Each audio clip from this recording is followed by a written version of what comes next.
Hello students, the aim of today's experiment is to find out the coefficient of static friction between the wooden surface and the glass surface. Now what is friction? For frictional force, whenever there is a relative motion between the two surfaces in contact, the frictional force comes into the existence. Now you can observe the wooden block kept on the glass surface. We will find out, the aim is to find out the coefficient of static friction between the surface of this wooden block and the glass surface. Now you can observe that the wooden block is at rest on the glass surface. Why it is so? It is so because the weight of the wooden block is acting vertically downwards. Its normal reaction is acting vertically upwards, and therefore there is no external unbalanced force acting on this wooden block.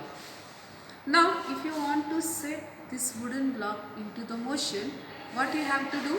You have to apply an external unbalanced force. How to achieve this? For this you can observe that the string is tied at one end of the wooden block. The other end of the string is running over the pulley, and we have attached pan to the other end of the string. You can add the masses on this pan, and in this way we can apply the external unbalanced force on the wooden block so that it is set into the motion.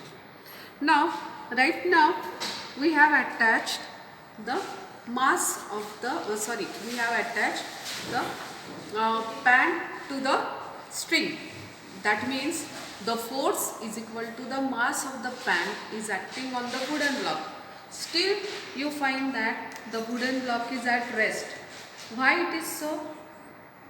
It is so because as soon as we apply some external unbalanced force to the wooden block tries to move.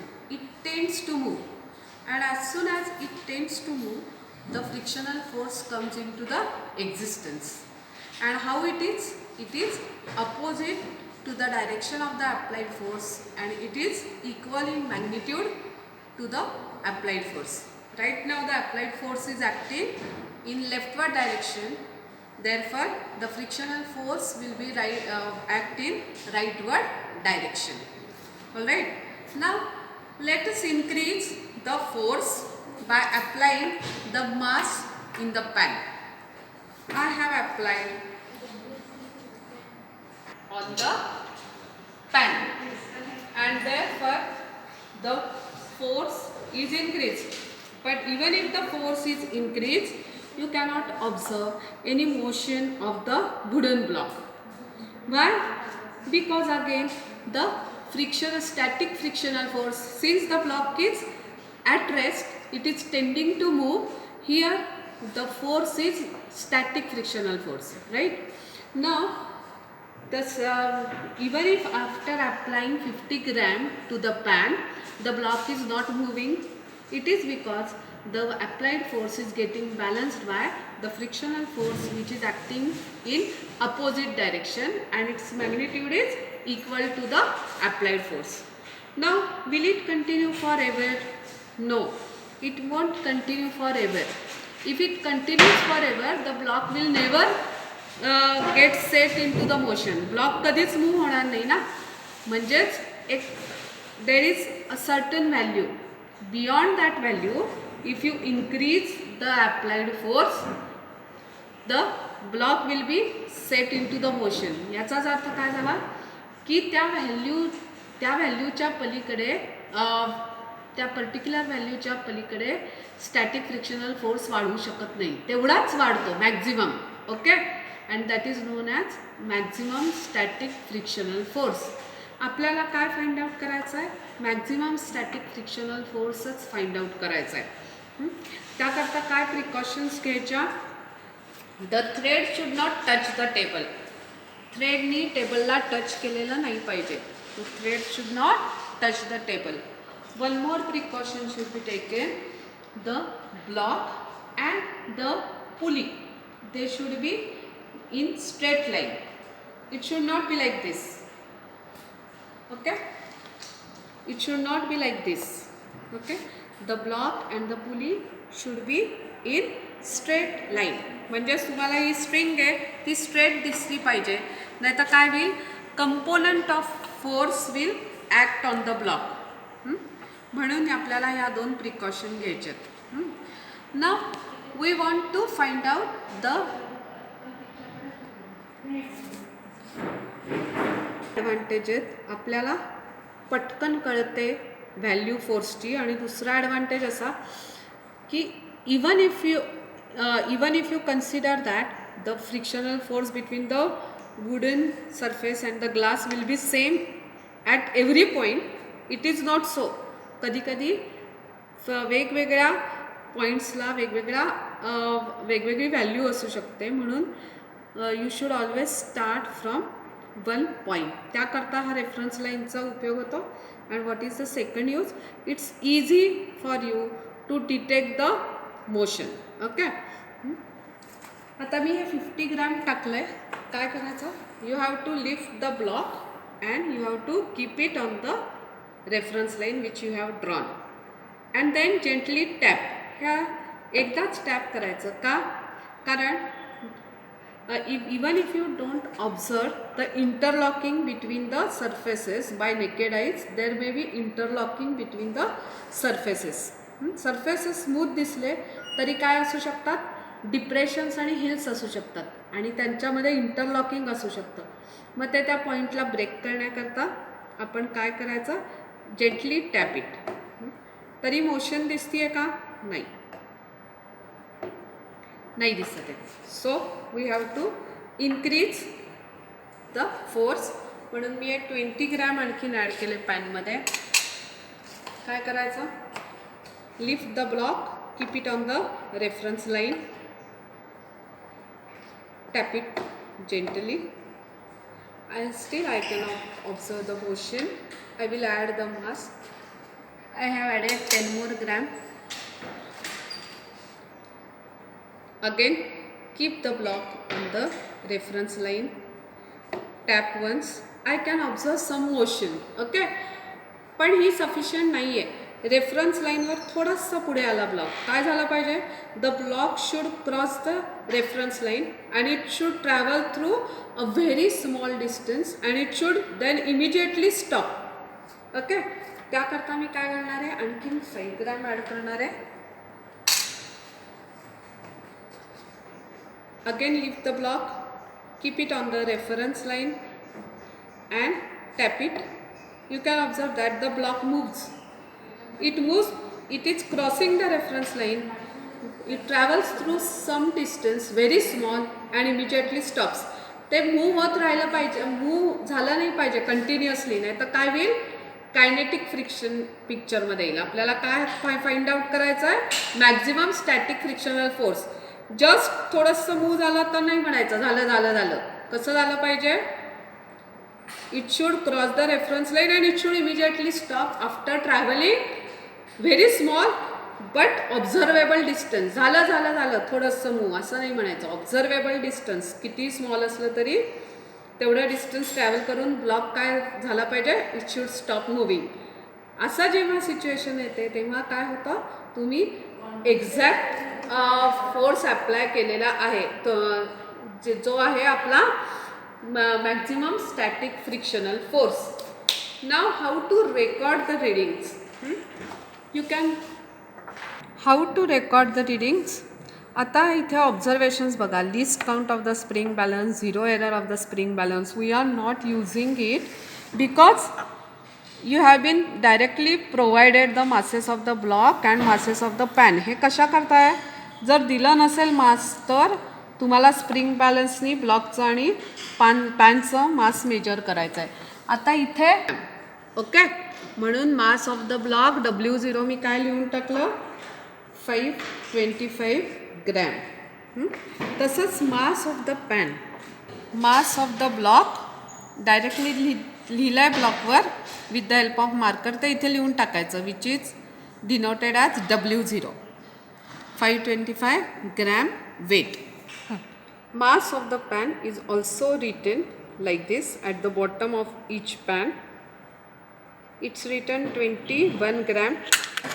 So let us enter mass of the pan P0 as 21 gram weight. Now how to note down the observation table. We have to take in all 5 readings. Okay.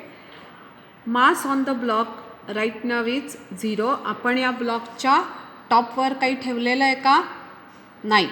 म्हणजे मास on the block W1 पहिल्या केसमध्ये 0 आहे. Total load काय आहे? W0 plus W1. W0 काय आहे आपला? 525. So I will write 525. W1 is 0. Therefore it is 525. Now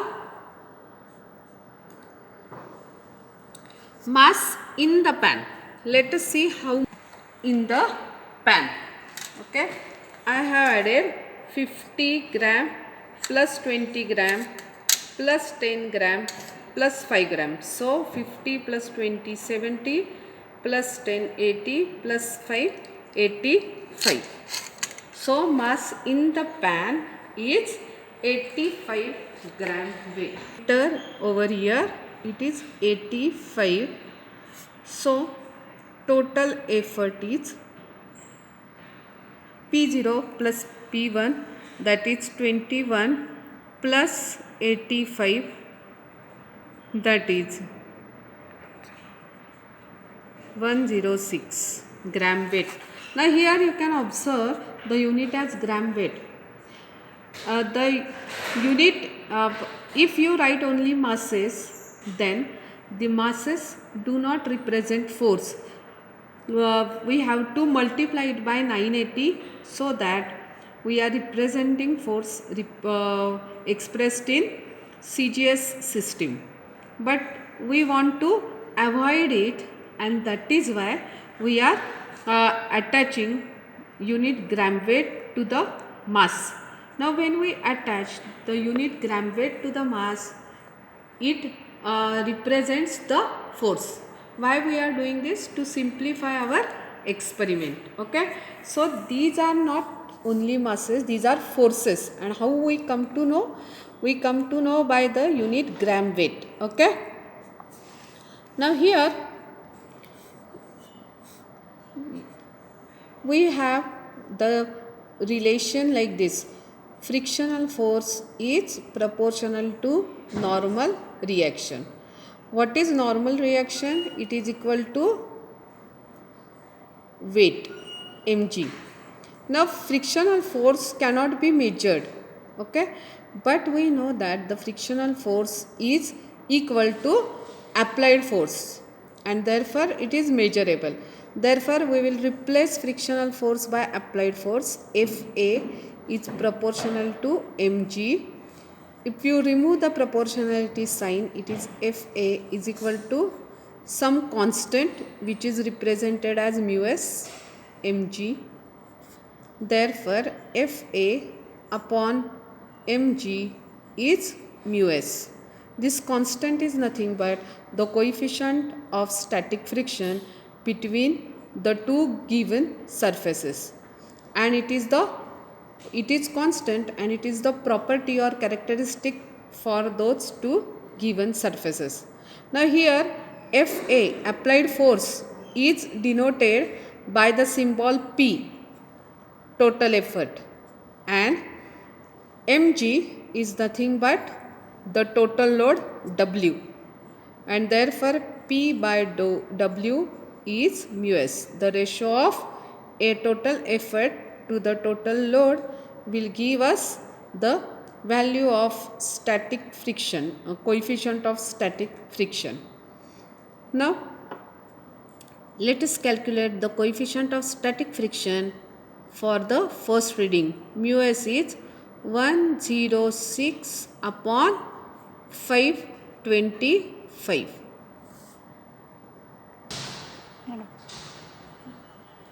Now the next reading will be taken by The next reading will be taken by adding 100 gram on the block. Now proportionately we have to increase the mass in the pan. Initially we were added 85 grams in the pan. Let us add 10 gram and see what happens. You cannot observe any motion, therefore I need to add more grams. I will add more mass in the pan. Now I will keep the block again on the reference line and tap it. You can observe that the block crosses the reference line, moves through a very small but observable distance, and it immediately stops. So we have taken the correct reading. Let us see how much is the mass in the pan. I can observe that 50 plus 20 plus 20 plus 10. So there is 100 gram in the pan. Let us enter that observation. Now mass on the block is 100. Therefore total load is W0, that is mass of the block, plus mass on the block, W0 plus W1. Total load is 525 plus 100, that is 625. Now proportionately we have increased the mass in the pan. For the first reading it was 85, for the second reading it is 100. Therefore total effort for the second reading is 21, that is mass of the pan, plus mass in the pan, that is 21 plus 100, 121, and therefore mu s, that is coefficient of static friction, is the ratio of P by W, 121 upon 625. If you calculate both these mu s, then for the first reading we obtain the mu s as 0.2019. For the second reading we observe we get mu s as 0.193. Now these values are very close to each other. They differ by very small amount. Okay, so that we can observe that mu s remains constant, because as you go on increasing W, that is total load, the total effort, that is P, increases proportionately. Mu, and therefore the ratio of P by W, that is coefficient of static friction, remains constant. You have to take such 5 readings, add 200 on the block, take the reading, add 300 on the block, take the reading, add 400 on the block, take the reading. So you will get total 5 values of mu s. You have to calculate mu s for in each case. Okay, do not take the mean of W, mean of P, and then ratio. This is not the correct way. For every P and W, take the ratio and find out mu s, and therefore you will get 5 such values of mu s, that is coefficient of static friction, and then take the mean of these 5 values, which is nothing but mean mu s, which will be nothing but mean mu s, which you will be writing over here. It will be reading, it will be nothing but mean of these 5 values. These 5 values will be nearly same, because mu s is constant. Now if you observe, or if you read in the theory, mu s for wooden and glass surface is about 0.3, but our mu s is about 0.19. Why it is so? Because we are applying powder, boric powder, on the glass surface. This reduces the friction.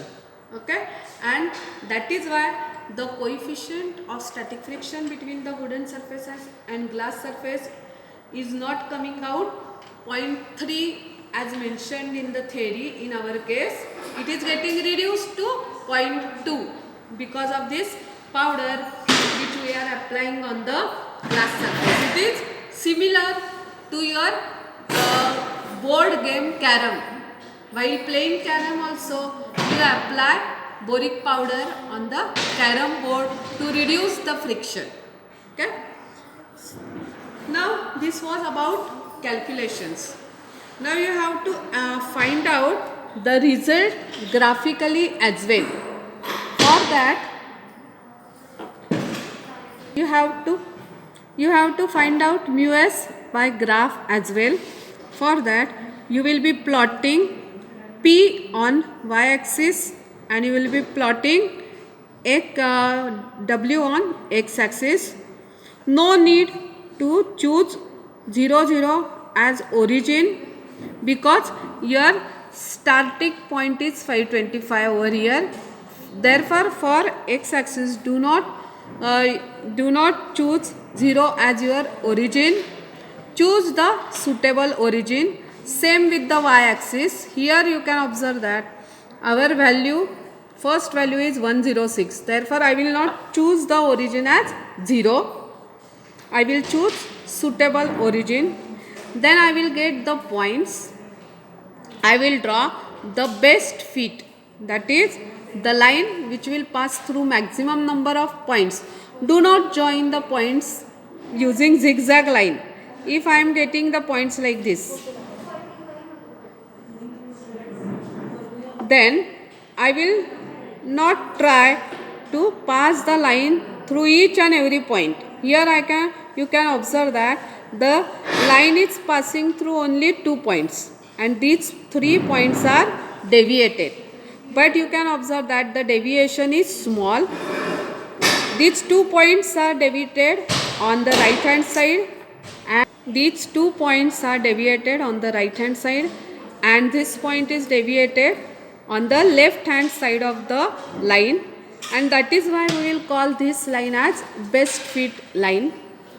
Then you have to choose 2 points which exactly lie on the line. Find out x and y coordinates like this, x2 y2, x1 y1, and you will find the slope as y2 minus y1 upon x2 minus x1. You can find out the slope according to the method given in the book as well. You have to choose 2 points which exactly lie on the line and draw a triangle like this. Okay, and then measure the perpendicular length along y-axis, which is BC. Measure the perpendicular length along x-axis, which is AC. Take ratio of that, and that is also nothing but the slope. You can find out the slope by any of the 2 methods. The slope will obviously represent P by W, that is mu s, that is coefficient of static friction. You have to write the coefficient of static friction between the 2 surfaces by calculation, that is mean of this 5 reading, and coefficient of static friction between the 2 surfaces by graph, that is slope of the graph. And obviously these 2 values of mu s will be nearly same, and in this way you have completed this experiment to find the coefficient of static friction. आता exam मध्ये तुम्हाला दोन्ही मेथडनी करायला सांगणार नाहीत. Either you have to find out by calculation or by graph. पण या रेग्युलर एक्सपेरिमेंट मध्ये तुम्ही दोन्ही मेथडनी केलं की तुम्हाला एक्झाम मध्ये फाइंड आउट करणं सोपं होणार आहे. थँक्यू.